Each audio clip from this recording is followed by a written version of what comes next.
Hello, my name's Charlie, live from the Stephen Lawrence Centre. There's been a lot of TV programmes and press articles about dangerous dogs, but why are dogs like this? Is it their upbringing? Upbringing can change anyone. If a boy was to be brought up in Deptford and was to come into contact with guns and drugs, then he would be different to a boy who was brought up in Kent who attended a private school. Or is it in a dog's nature? The law states that different breeds of dogs are more dangerous than other breeds. Is this true? We're going to be interviewing Natalie Dexter, who is the education officer from the Dogs Trust. And but first we've got a film about a young boy who has 5 dogs who people see as dangerous.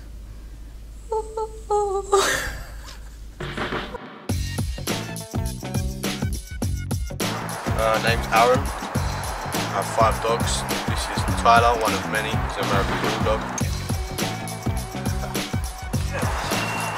Bonnie, the staff, she's now 14.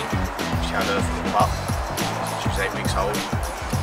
Tyler, I've had him now for 3 years. I've had him since he was a pup. Yeah, they've been brought up around all my children, and I've never had a problem with any of my dogs. I don't think my dogs are aggressive. My children can come in, they can rough and tumble with the dogs, and my dogs will not attack them. I think it's the way the animals are brought up. It's all to do with the owners, I think. Other people may use them for threats, not me. I use them as a family pet, their company. They're good to cuddle up to in the night or when you're upset. They're just a good companion.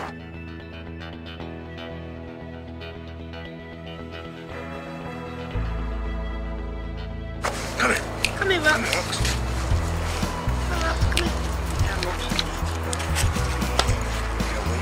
It's all to do with the owner.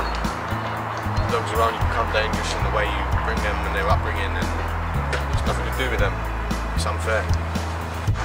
They're just lovable, they're my pets. They're just a joy to have around the house.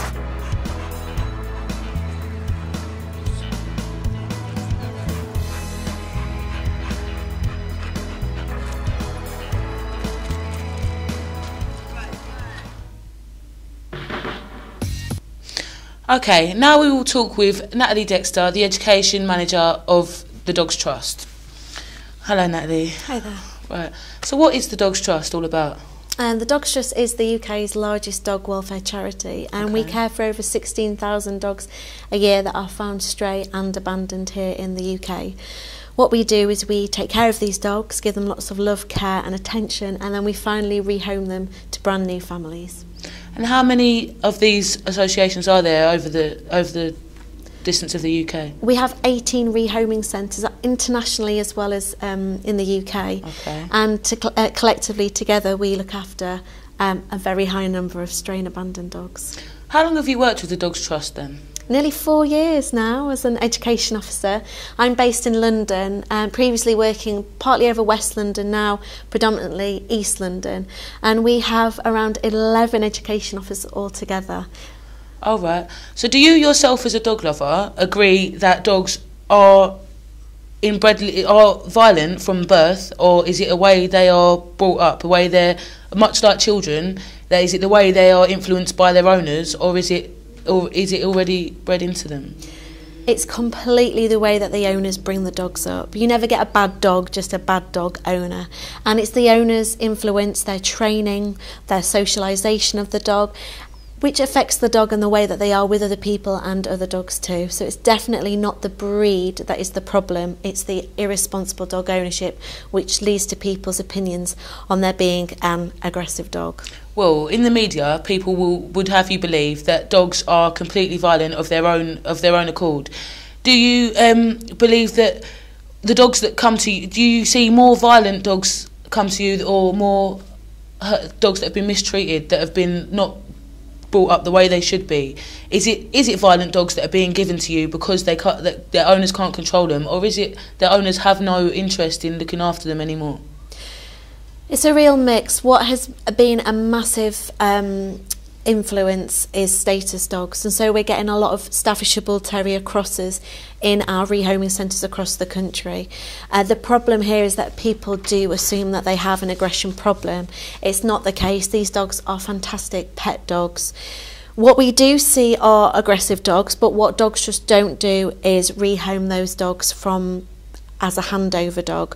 What we do with the dogs that will be given from the local councils is we work with those dogs and train them to be well behaved. It might be that they've come from a background where the owner has not done that in the first place, in which case it's then our problem to make sure that that doesn't become a problem in the future again.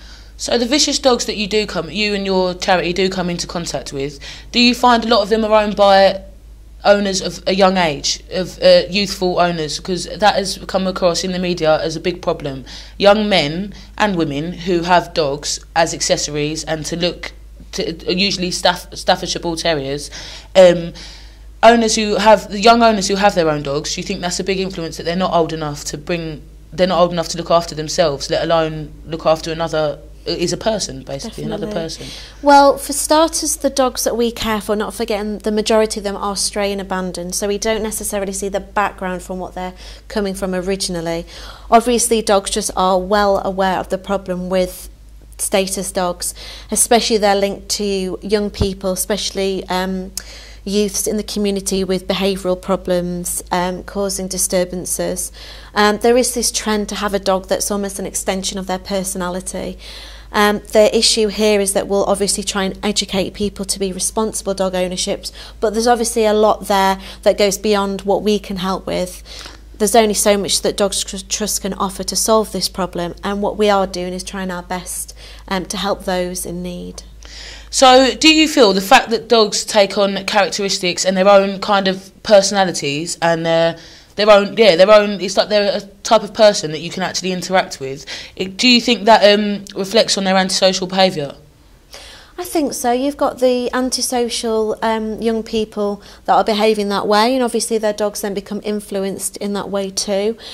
And indeed then the dogs will behave badly. So that's why we try and encourage people to be responsible and to train their dogs positively. What we're desperately trying to encourage is that people don't blame the dogs. We have a saying, don't judge the breed, judge the deed. In which case we want people to recognise that they're the problem, not the dog themselves, especially not any particular breed. Any dog could be a dangerous dog under the right influence of their owner. In your eyes, do you think that the dogs are being portrayed wrongly in the media? There's always a lot of media around dogs biting children, dogs being violent to other dogs, dog fighting. That there never seems to be media based around the dogs that help blind people, the dogs that are family pets for life, and other such things. Do you think the media only wants to portray these dogs as bad?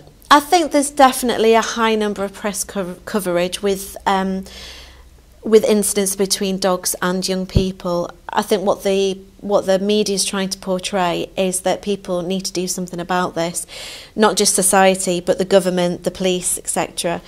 What we are trying to determine is that people recognise that the problem here is not going to be solved overnight. People have got an opinion of particular breeds.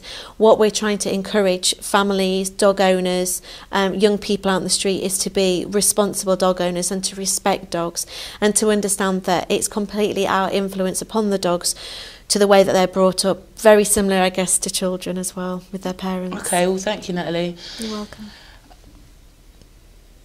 Am I concluding or not? I need to know.